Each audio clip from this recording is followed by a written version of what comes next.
Meta kien qed jitkellem fir-Rabat il-Prim Ministru mexxej Laburista Roberta Bela għamel aċċenn fuq il-ftehim li ntlaħaq bejn il-Gvern u l-Unjon Maltija tal-Allima aktar kmieni nhar il-ġimgħa.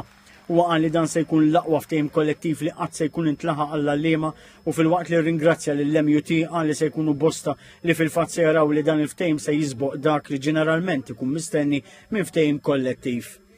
Qal li dan l-aħħar ftehim huwa raġuni oħra biex il-poplu jagħti l-fiduċja tiegħu lill-Partit Laburista għax qal li vota l-Partit Laburista huwa vot b'saħħtu għal kundizzjonijiet aħjar lil ħaddiema. Dr. Abela mela aċċenn partikolari fuq is-saħħa mentali u l-passi li qed jieħu l-Gvern.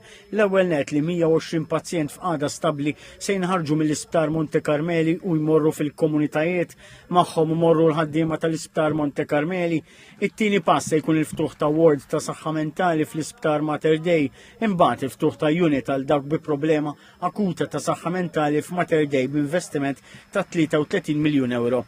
Dr. Abela deskriva bħala disonest min jgħid li f'ċerti setturi bħas-saħħa nistgħu ngħaddu mingħajr ħaddiema barranin għalhekk qal li l-Gvern għażel it-triq tar-responsabilità irregola it-temping agencies u ħoloq proċess rigoruż f'dan il-att wettaq riforma fil-qasam tal-white plates u anke riforma permezz ta' skills cards sabiex persuni li jiġu Malta u jaħdmu fit-turiżmu jkollhom livell ta' taħriġ.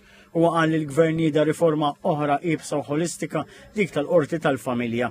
Riforma li qal li se tindirizza realtajiet f'ħajjet in-nies hawn qal li l-Gvern qed jaħdem biex ikun hemm struttura ta' medjazzjoni speċjalizzata li qabel xejn taħdem biex issewwi d-disgwit.